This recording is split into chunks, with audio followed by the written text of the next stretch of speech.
아버지의 것입니다. 아멘. 오늘 예배를 통해 하나님께서 우리에게 주시는 말씀 사도행전 11장 22절에서 30절까지 말씀입니다. 이 살아계신 하나님의 말씀을 김민철 형제가 낭독할 때 하나님의 음성을 들으시기 바랍니다. 예루살렘 교회가 이 사람들의 소문을 듣고 바나바를 안디옥까지 보내니 그가 이르러 하나님의 은혜를 보고 기뻐하여 모든 사람에게 굳건한 마음으로 주와 함께 머물러 있으라 권하니 바나바는 착한 사람이요 성령과 믿음이 충만한 사람이라. 이에 큰 무리가 주께 더하여지더라. 바나바가 사울을 찾으러 다소에 가서 만나매 안디옥에 데리고 와서 둘이 교회에 1년간 모여 있어 큰 무리를 가르쳤고 제자들이 안디옥에서 비로소 그리스도인이라 일컬음을 받게 되었더라. 그때 선지자들이 예루살렘에서 안디옥에 이르니 그 중에 아가보라 하는 한 사람이 일어나 성령으로 말하되 천하에 큰 흉년이 들리라 하더니 글라우디오 때에 그렇게 되니라. 제자들이 각각 그 힘대로 유대에 사는 형제들에게 부조를 보내기로 작정하고 이를 실행하여 바나바와 사울의 손으로 장로들에게 보내니라. 아멘. 기도하시겠습니다. 하나님, 오늘 또 우리에게 주시는 이 말씀이 과연 나에게 그리고 우리에게 그리고 이 시대에 무엇을 말씀하시는지 밝히 알아가게 하소서. 지금 여기에서 우리가 살아가고 있습니다. 우리가 알아야 할 것들을 가르치시고 우리가 듣게 하시고 그러기 위하여 겸손히 몸과 마음의 무릎을 당신 앞에 꿇게 하옵소서. 함께 모으는 예물이 하나님께서 기쁘게 흔쾌히 받으실 만한 참 예물이 되게 하시고 그러기 위하여 우리의 마음도 정성도 진심도 담겨 있게 하시고 그러므로 그것이 사용되는 모든 곳에 당신의 사랑이 잘 맺힐 수 있도록 이끌어 주십시오. 예수님의 이름으로 기도합니다. 아멘. 스데반의 사건 이후로 예루살렘에 박해가 시작되었습니다. 그 박해는 생명의 위협을 느끼는 그런 박해였었습니다. 근데 대부분의 사람들은 그 박해를 피해서 조금은 더 안전할 수 있는 고향으로 가지 않고 각처로 흩어졌습니다. 왜 그랬죠? 복음을 전하겠노라고. 다시 말하면 지금 자신들이 알게 된 생명, 영혼, 그것을 마음에 품고 소망을 갖게 됐는데 이 박해 때문에, 이 환난 때문에, 이 고난 때문에 그 믿음의 여정을 포기하지 않겠노라, 환난에 지지 않겠노라 작정하고 흩어지며 복음을 전했습니다. 복음을 전한다는 것은 하나님의 새 창조 사역에 동참한다는 것을 의미하는 것입니다. 하나님의 첫 창조는 인간이 타락하고 훼손됨으로써 뭔가 무너졌었습니다. 하나님은 다시 당신의 나라를 새롭게 세워가시는데 이제는 그 방식이 뭡니까? 당신을 먼저 알게 된 자들을 통해서 그 복음이, 하나님 나라의 복음이 전해지고 당신의 백성이 점점 세워져 가는 것, 그것이 하나님의 새 창조의 방식인데 이들은 고난을 당했을 때 하나님의 새 창조의 사역에 동참하고 있는 것입니다. 특히 안디옥으로 간 사람들은 어떻게 했죠? 이방인들에게도, 그 당시까지는 그것이 당연스러워 보이지 않았던 이방인들, 헬라인들에게도 복음을 전했고 그들이 복음을 받아들였습니다. 이 사건이 왜 의미가 있냐 하면 그 전에도 개인적으로 복음을 받은 이방인들은 있었습니다. 빌립 집사에 의해서 이디오피아 내시가 복음을 받아들인 적이 있죠. 또 베드로에 의해서 고넬료가 그리고 그 가정이 복음을 받아들인 적은 있지만 한 지역의 복음이 전해지고 거기에 있는 꽤 많은 이들이 복음을 받아들인, 다시 말해서 어떤 지역에 예수 공동체가 세워진, 그것도 이방인들의 공동체가 세워진 건 이게 처음이었었거든요. 여러분, 이렇게 주변에 교회들 이름 중에서 예루살렘 교회가 더 많습니까? 안디옥 교회가 더 많습니까? 안디옥 교회가 훨씬 더 많습니다. 예루살렘 교회는 그렇게 잘 찾기 힘들죠. 그러니까 이 안디옥 교회가 가지고 있는 의미, 상징성이 있습니다. 그래서 그 의미를 가지고 많은 교회들이 우리 교회는 안디옥 교회라고 해가지고 이렇게 복음도 전하고 이러자라고 하고 있는 거죠. 이제 그래서 22절입니다. 예루살렘 교회가 이 사람들의 소문을 듣고 안디옥이라고 하는 이방 지역에 예수 믿는 자들이 많아졌고 거기에 예수 믿는 자들의 공동체가 세워졌다는 얘기를 듣고 바나바를 그곳 안디옥으로 보냈습니다. 왜 보낸 거예요? 교회 설립을 위해서 파송한 것입니다. 예루살렘 교회에서 다른 지역에는 그런 교회가 아직 없었는데 안디옥에 그런 공동체가 생겼다는 이야기를 듣고 그 안디옥으로 이제 교회 설립을 위해서 안디옥 교회를 세우기 위해서 바나바를 파송한 거죠. 일단 이건 뭘 전제합니까? 이젠 더 이상 이방 선교가 금기시 되지 않았다는 것을 의미하는 것이죠. 예루살렘 교회면 본교회고 모교회고 중심교회인데 거기에서 안디옥 이방 지역의 교회를 세우라고 사람을 파송한다는 건 이제 그게 당연시 돼가고 있었다는 것입니다. 이제 근데 왜 바나바였을까? 왜 그 이방 지역의 교회가 세워졌는데 실제적인 사도 중에 한 명이 간 게 아니라 어쨌건 사도는 아니었던 바나바라고 하는 사람이 그곳으로 가게 된 것일까? 4장입니다. 구브로에서 난 레위족 사람이 있는데 그 사람의 본 이름은 요셉이지만 사도들은 그를 바나바라고 불렀다. 왜? 그 이름이 위로의 아들, 그 의미가 위로의 아들이기 때문에 요셉이라는 이름을 두고 당신은 참 위로의 사람입니다, 위로의 아들입니다 라고 불렀다는 것이죠. 어떤 뜻일까요? 아무래도 그 이방인들 헬라인들은 유대 전통에도 잘 알지 못하고 또 예수에 대해서도 잘 알지 못하는 사람들입니다. 아무래도 초대 기독교는, 초대 예수교는 유대 전통과 아주 밀접한 관계가 있었거든요. 그러니까 이 헬라인들은 예수에 대해서도 잘 모르는 것은 물론 본질적으로 유대 전통에 대해서 잘 모르는데 여러 가지 낯선 그들을 위로하고 격려하고 그러면서 잘 세워갈 적임자로 바나바를 떠올리고 바나바를 선택하고 그 바나바를 보냈다고 하는 것이죠.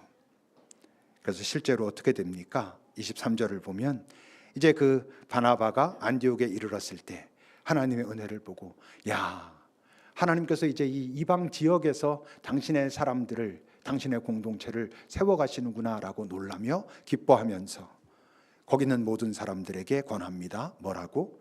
굳건한 마음으로 주와 함께 머물러 있으라 라고 권합니다.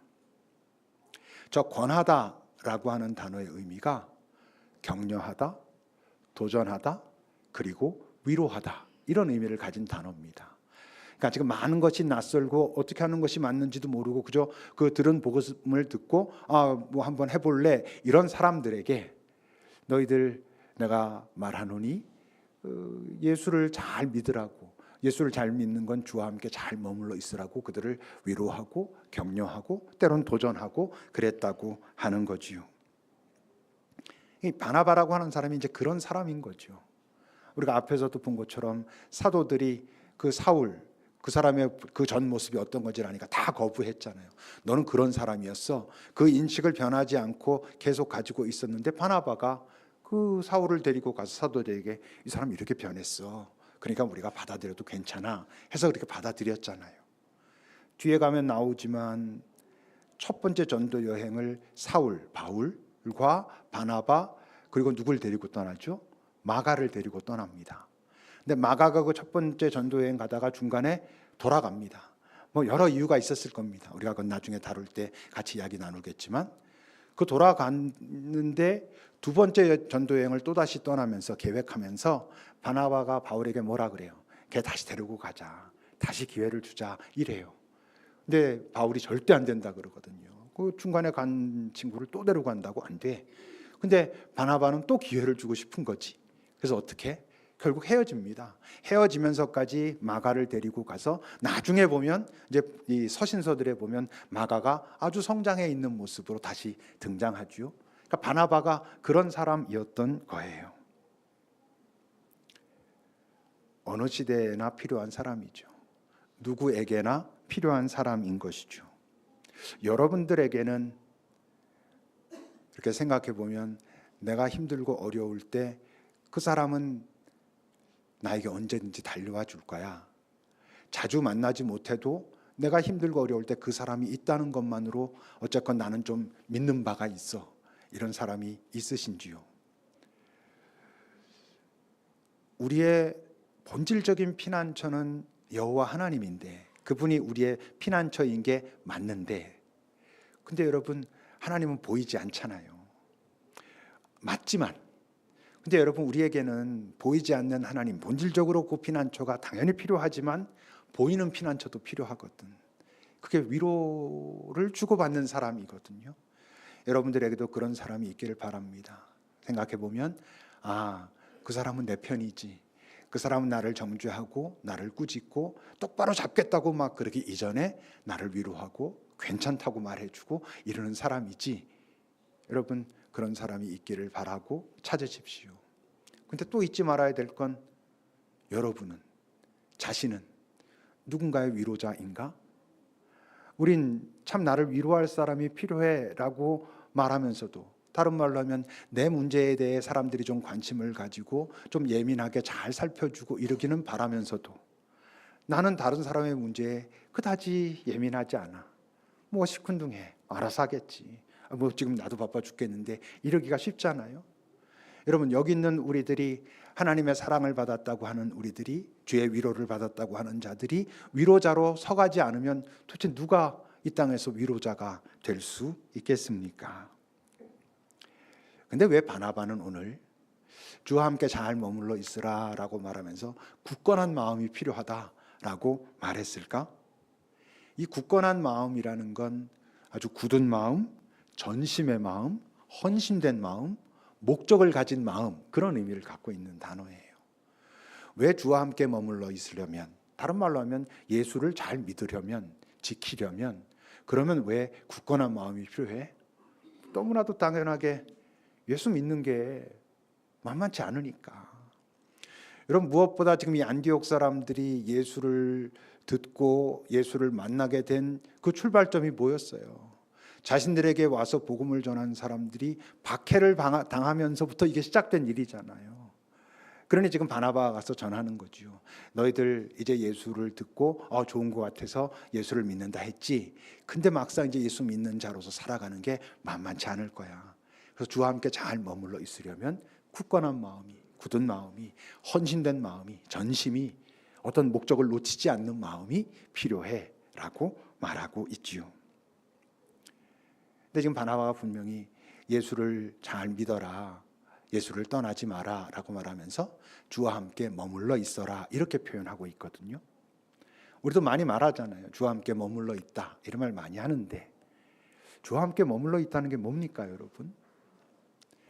자칫 우린 주와 함께 머문다, 주 앞에 머문다라는 얘기를 주님 앞에 나가서 기도하는 것을 놓치지 않아야 된다, 이렇게 이해하기 쉬워요. 근데 여러분 주와 함께 머문다는 것을 기도해야 된다라는 것만 말하는 건 아주 좁게 말하는 거예요. 주와 함께 머문다는 것은 언제나 그와 함께 있다는 뜻이거든요. 기쁠 때나 슬플 때나 언제나. 우리가 수요일 주님과의 저녁 식사 때 시편을 읽고 있어요. 근데 지난 수요일에 서로 우리가 그런 이야기 나눴습니다. 시편을 지금 쭉 읽고 있는데 돌아보면 그 시편의 내용들이 기쁨과 찬양의 시보다 탄식과 간구의 시가 비교도 할 수 없을 만큼 많아요. 시편 내용의 거의 많은 부분은, 대부분의 이야기는 탄식하는 거고 애통하는 거고 간구하는 거고 이런 내용들이에요. 왜 그러겠어요? 우리 인생이 그런 거예요. 우리 인생엔 참 곳곳에 어려움이 있는 것이죠. 그러니 뭐가 소중해? 기쁨이 이게 소중한 거야. 왜냐하면 기쁨이 이렇게 흔치 않아. 우리 삶에 정말 기쁜 게 뭐 잠깐 뭐 이렇게 즐거웠어라는 거 말고 살면서 정말 기쁘구나라고 그렇게 받아들일 만한 것들이 그렇게 많지 않거든요. 그게 소중하지. 그래서 뭐라 그랬어요? 이런 기쁨을 결코 훨씬 더 많은 슬픔, 고난, 아픔에 덮이게 하면 안 된다고요. 우리 그럴 수 있거든요. 기쁜 것이 있어도 슬픈 고난 때문에 다 필요 없어 해버리고 말기 쉬운데, 여러분 기쁨을 잘 누리는 게 아주 소중한 일이에요. 그건 굉장히 좋은 에너지를 만들어내는 거잖아요. 근데 여러분 기쁨을 잘 누리는 방법이 뭐야? 주와 함께 머무는 거예요. 여러분 주와 함께 머물며 내게 지금 발생된 기쁨을 누린다는 건 결국 그 다음엔 어떤 감정으로 나타나? 감사. 감사의 에너지가 아주 큰 내공을 만들어내는 에너지거든요. 그래서 기쁨을 주님 안에 머물면서 주와 함께 잘 나누는 자들이 감사를 경험하고, 감사를 경험하는 자들의 에너지가 아주 소중한 에너지고, 사실은 그들만 힘들고 어려울 때도 주와 함께 머물 수 있어요. 우리가 지난주에 그가 우리의 고난 때의 피난처다 이렇게 말했죠. 여러분, 사람의 인생이 막 망가지고 막 나락에 떨어지는 게 고난이 있기 때문입니까? 그렇다면 고난이 다 있다고 하면 모든 인생은 다 나락에 떨어져야지. 여러분, 인생이 나락에 떨어지는 이유는 고난이 있기 때문이 아니에요. 피할 곳이 없기 때문이에요. 내게 어려운 일이 닥쳐왔는데 그 어려움 속에서 내가 피할 자리가 없기 때문에 넘어지는 거예요. 무너지는 거예요. 근데 오늘 바나바는 예수 믿으란 말을 주와 함께 머물러 있으라라는 말로 표현하면서 예수를 믿는다는 건 기쁠 때나 슬플 때나 주님 안에서 잘, 기쁠 때는 그 안에서 기뻐함으로 감사를 경험하고, 어렵고 힘들 때는 그 고난에 지지 않고 피난처인 그분께 머물므로 다시 정신을 차리고 일어나고, 그게 잘 주와 함께 머무는 삶이야. 근데 그게 만만치 않아. 그래서 굳건한 마음이 필요해 라고 말하고 있는 거지요. 이제 그리고 24절입니다. 바나바는 착한 사람이고 성령과 믿음이 충만한 사람이었고, 그러므로 큰 무리가 더 주께 더하여졌다 이렇게 말해요. 위로는, 우리가 지금 이 바나바를 위로의 사람이라고 하는데, 위로는 여러분 스킬이 아니잖아요. 립 서비스가 아니잖아요. 어떤 재주가 아니잖아요. 여러분, 상담 공부하면 다 위로자가 됩니까? 아닙니다. 누가 위로자가 됩니까? 위로의 존재여야 돼요. 그 안에 위로라는 것이 있는 사람이 하는 거예요. 오늘 착한 사람이라고 했죠, 바나바를. 이 착하다는 말의 의미는 선하다, 온유하다 이런 뜻이에요. 이 땅에선 자칫 착하다는 걸 기분 나쁘다 그래요. 왜냐하면 착하다는 게 무시받는 이야기처럼 들리기도 하잖아요. 예스맨, 뭐라고 하면 알았어 하는 사람을 착하다고 말하기 쉬운데, 여러분, 이 착함은 온유와 닿아 있는 것이고 그건 강한 거예요. 그래서 그 산상수훈에서 예수님은 온유한 자가 강하기 때문에 결국 땅을 차지할 것이다 이렇게 말씀하셨잖아요. 그러니까 이 온유한 사람들은 그 안에 공간이 있는 사람인 거예요. 공간이 있는 사람만 다른 사람의 어려움을 공감합니다. 공감이 일어날 때에 올라오는 게 긍휼이라는 거예요. 근데 이 바나바는 착한 사람이라고 오늘 말하고 있는데, 이 착함은 바나바가 본래 좀 그런 천성적으로 그런 성향도 있었을 거지만 단순히 천성적인 것만은 아닌 거죠. 지금 오늘 24절에서 뭐라고 말해요?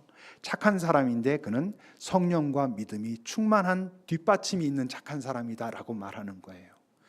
성령과 믿음이 충만함으로 어쩌면 그의 본성적으로 좀 그랬을 착함이, 온유함이 더 깊어진 그런 온유함을 가진 사람이었다라고 말해요. 그건 다른 말로 하면 뭐야? 예수 닮은 사람이었다는 얘기예요. 마태복음 11장입니다. 수고하고 무거운 짐진 자들아 다 내게로 오라. 내가 너희를 쉬게 하리라. 나는 마음이 온유하고 겸손하니 나에게 와서 잘 배우면 너희 마음이 쉼을 얻을 것이다.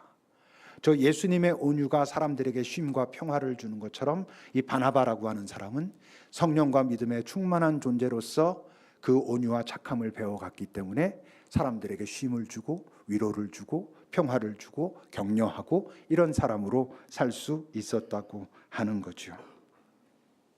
근데 이제 공동체가 점점 더 커졌다고 그랬잖아요. 그러면서 이제 혼자서는 이걸 다 감당할 수가 없게 된 거예요.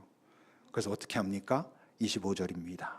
이제 바나바가 다소에 피해 있던, 고향 다소에 피해 있던 사울을 찾아갑니다. 이건 그 공동체가 커져서 혼자 다 관리할 수 없다라는 의미도 있고, 그 공동체의 균형을 생각한 것도 있을 거예요. 왜? 아무래도 사람들을 가르치고 훈련시키는 데는 사울, 바울 이 사람이 잘할 거거든. 그런 걸 해왔던 사람이잖아요. 학자로서 그걸 해왔던 사람이란 말이에요. 바나바는 참 위로하고 격려하고 사람들을 세워주고 이런 건 잘하지만 가르치고 훈련하는 건 생각했겠지. 이제 바나바가 야, 이걸 어떻게 해야지 이 사람들이 다 초신자인데 지금 이들을 어떻게 해야 건강하게 세워가지? 아, 그 사울 그 사람이면 이 일을 잘 감당하겠구나. 그래서 그 사람을 데려온 거죠. 이게 이제 동역한다는 거예요. 동역은 서로 보완하는 관계에 있다는 거예요.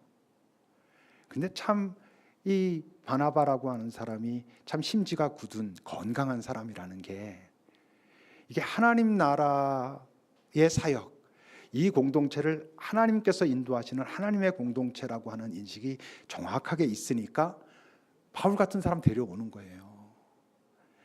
이게 성향상 어떨 가능성이 많아? 바나바랑 사울이랑 바울이랑 같이 동역하면 결국 시간이 가면서 주도권을 바울 같은 사람이 가져갈 가능성이 많아요.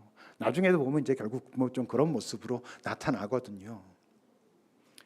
신대원 1학년, 2학년, 3학년 이렇게 되면 그 친구들이 많이 하는 얘기 중에 하나가 그 공동 목회를 하겠다 이런 얘기들 많이 해요.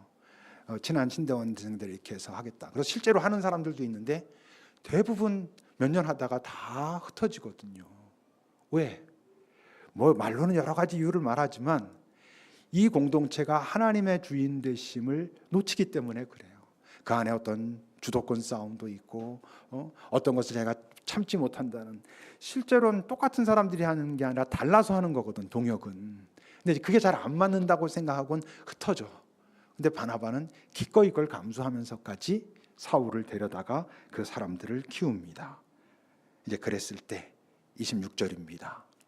이제 안디옥에 데리고 와가지고 둘이 1년 동안 그들을 가르쳤고 결국 제자들은 그 안디옥 교회에서 그리스도인이라고 일컬음을 처음 비로소 받게 되었다라고 말해요.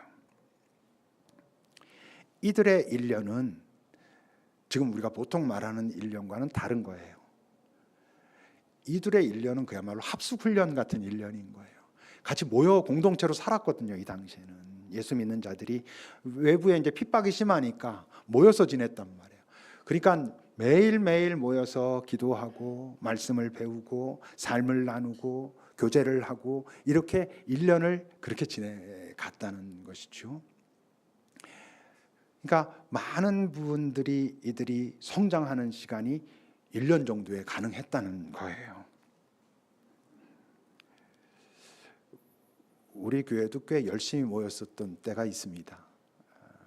초창기에 정말 일주일에 거의 하루 이틀 빼놓고는 교회에 뭐 다양한 사람들이 뭐 여러 그룹들이 모여서 뭐 성경 공부도 하고 제자 훈련도 하고 영성 훈련도 하고 또 사역 훈련이라는 것도 하고 뭐 토요일이면 팀장들 모여가지고 팀장 모임, 팀장 훈련하고 이거 막 나름 뭐 열심히 했습니다만 지금은 잘 못하거든요. 또 그걸 그렇게 하는 게 꼭 맞나? 이런 고민도 사실 있고. 근데 사실 그때 그게 가능했던 게 그때는 대부분 20대 초중반이었어요. 여기가 제일 재밌던 사람들이었어요. 다. 뭐 한 20명 이런 정도 되는 사람들이 막 여기 와서 놀았어요, 사실. 그리고 뭐 동네들도 대부분 뭐 이쪽 고등학교 뭐 이렇게들 했기 때문에 이 동네 사람들이 많았어요. 언제든지 좀 모일 수 있고 이런 분위기였어요. 근데 지금 한 20년 지났잖아요. 이렇게 보면 옛날 생각하고 보면 다 늙었어. 이제 다시 일주일에 몇 번씩 모이라 그러면 여러분들 교회 안 다닌다 그럴지도 모르고 토요일 날 팀장 모임 한다고 뭐 팀장 훈련하고 이런 생각도 하지만 여러분 팀장 뽑을 때도 제비 뽑잖아요, 요즘. 돌아가면서 하고 막 이런다고 그런단 말이에요. 저는 그게 뭐 나쁘다, 뭐 헌신이 다 떨어졌다 이렇다기보단 이제 많은 게 좀 변한 거죠. 과연 지금 이 땅 대한민국 서울에서 모임을 어떻게 하는 게 과연 건강할까라는 고민이 계속 있으면서도 어떤 부분은 제가 좀 답을 잘 못 찾는 부분도 있고 또는 제가 옛날이랑 좀 생각이 달라진 것도 있고 뭐 이런 여러 가지 때문에 지금 이제 그러고 있어요. 사실 지금 저는 전에도 한번 말했지만 제일 권하고 싶은 공부는 설교 공부예요. 제가 가장 최선을 다해서 준비하는 것도 그것이고 여러분들이 지금 여기 앉아가지고 이렇게 한번 듣는 거랑 여러분들이 개인적으로 홀로 뭐 이어폰을 꽂든 컴퓨터 앞에 앉든 다시 듣는 건 분명히 좀 다를 거예요. 아직도 우리가 강해로 쭉 이어가고 있고, 그래서 어쩌면 설교만 듣는 건, 그냥 주일날만 듣는 건 전주일에 빠졌으면 이번 주일에 잘 연결이 안 돼가지고 무슨 얘기야 이럴 수도 있고 좀 그런 어려움이 있겠지만, 저는 우선 여러분들이 설교를 다시 들으면서 공부하고 잘 이해가 안 되는 게 있거나 마음에 부딪히는 게 있으면 질문하고 나누고, 그런데도 불구하고 아직도 좀 뭔가 갈증이 있다고 말하면 언제든지 얼마든지 그거 할 수 있어요. 여러분, 우리 지금 처음에 공지하고 지금 진행하고 있는 삶을 공유하는 작은 공동체라고 이름했던 그 모임이 지금 한 15명 이상 그렇게 한 달에 2번 정도 모여요. 한 2시간 반 이상 그렇게 모이거든요. 그것도 한 친구가 이런 좀 모임이 있었으면 좋겠어요 해서 만들어줬고, 마음이 있는 사람들이 모였거든요. 얼마든지 우리가 지금도 할 수 있지만 그걸 막 강요해가지고 프로그램을 만들어 놓고 참여하시오, 이런 건 제가 좀 무뎌지거나 약해져서 그런지 몰라도 좀 그래요. 우리도 그렇지만 훈련하긴 훈련해야 돼요. 이들이 1년 동안 정말 최선을 다해서 훈련함으로써 점점 성장해 갔다라고 말하는 거잖아요. 성장해야 되기 때문에 그런 것이죠. 그래서 결국 어떻게 됐다고? 이들은 비로소, 처음으로, 이런 뜻이에요. 그리스도인이라고 일컬음을 받게 되었다. 여러분, 예수 그동안 오랫동안 믿었어요. 예루살렘 교회에서도 그랬고, 예수 믿은 사람들은 그 전에 꽤 있었던 거예요. 근데 비로소 그리스도인이라고 일컬음을 받았다는 얘기는 지금 이들에게 지금까지는 보지 못했던 어떤 삶의 형태가 나타났다는 거예요. 그래서 그들이 말하기를 얘네들이 말하고 있는 그 예수 닮은 사람의 모습이 이건가 봐 라고 말을 했다는 거예요. 삶의 다른 형태가 나타났다는 거예요. 여러분, 그런 점에서 굳이 구분을 하자면 예수 믿는 거하고 그리스도인하고는 다른 거예요. 아까 바나바가 예수 믿는다라고 하는 것을 어떻게 표현했어? 주와 함께 머물러 있는 거예요. 주와 함께 머물러 있는 건 좀 개인적인 거예요. 내가 힘들고 어려울 때도 주님과 함께 잘 머물러 있고, 좋고 막 잘 될 것 같을 때도 함부로 살지 않고 주와 함께 잘 머물러 있는, 그래서 주님의 쉼, 주님의 평화를 지켜내는 게 좁은 의미의 예수 믿는 거라면, 그리스도인이라는 것은 그리스도를 닮은 삶을 산다는 거예요. 그리스도를 따라 산다는 거예요. 여러분, 예수님도 수고하고 무거운 짐진 자들아 다 내게로 오라, 내가 너희를 쉬게 하겠다 라고 부르셨어요.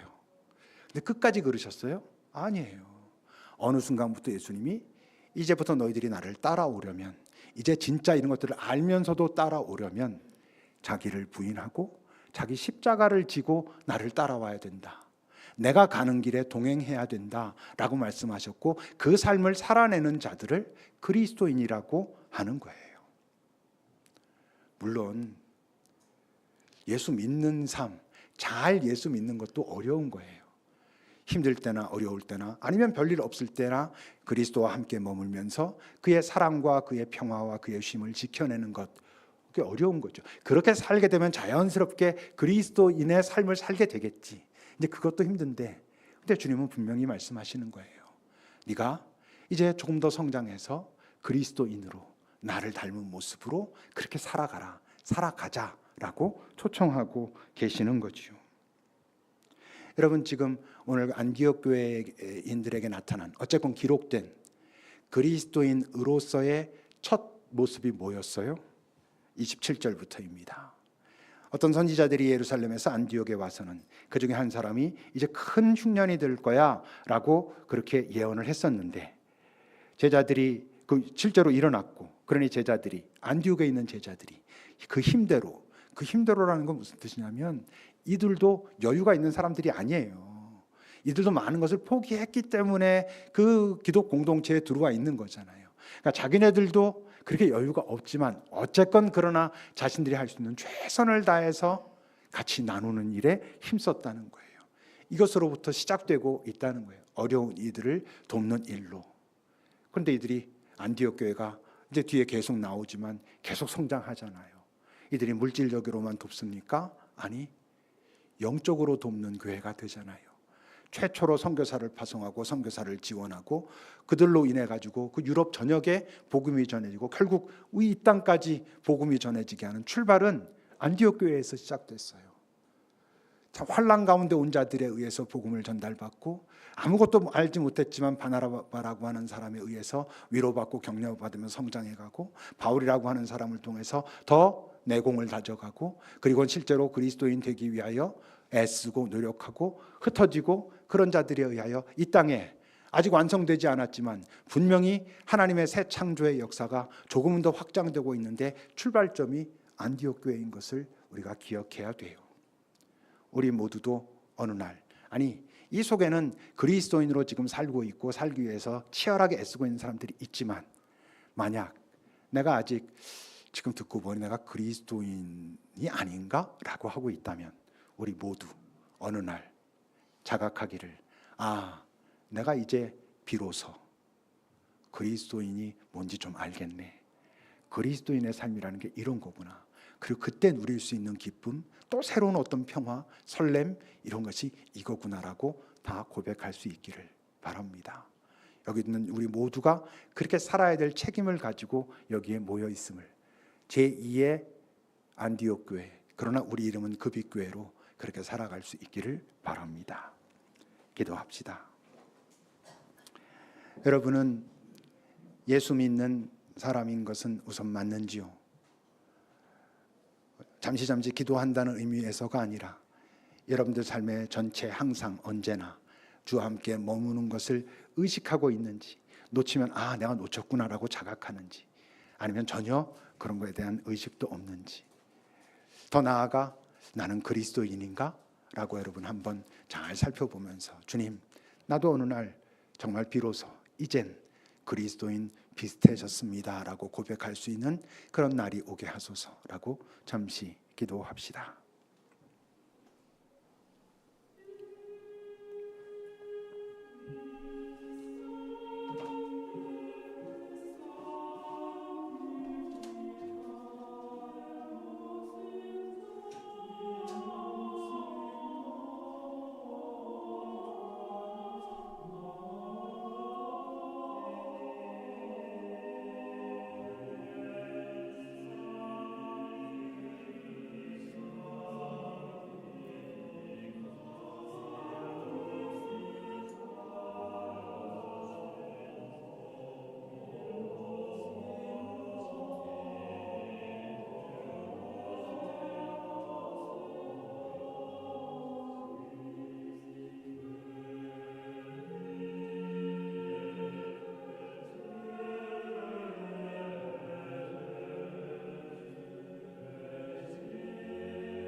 하나님, 참 예수 믿는다고 얘기한 지 참 오래됐는데 그리스도인으로 사는 것은 둘째치고 어쩌면 주와 함께 항상 굳건한 마음으로 머물러 있는 것조차 놓치고 살았던 적이 참 우리에게 많다면 잘 돌아보고 조금은 아파하고 조금은 아쉬워하고, 그러나 지금 또 여기에서 우리를 위로하고 격려하시는 성령님의 힘을 빌어 다시 잘 일어나 정말 주와 함께 머무르기 위하여 애쓰는 자들, 더 나아가 그리스도인으로 이 땅에 살아가기를 기대하고 또 시도하는 자들이 되게 하옵소서.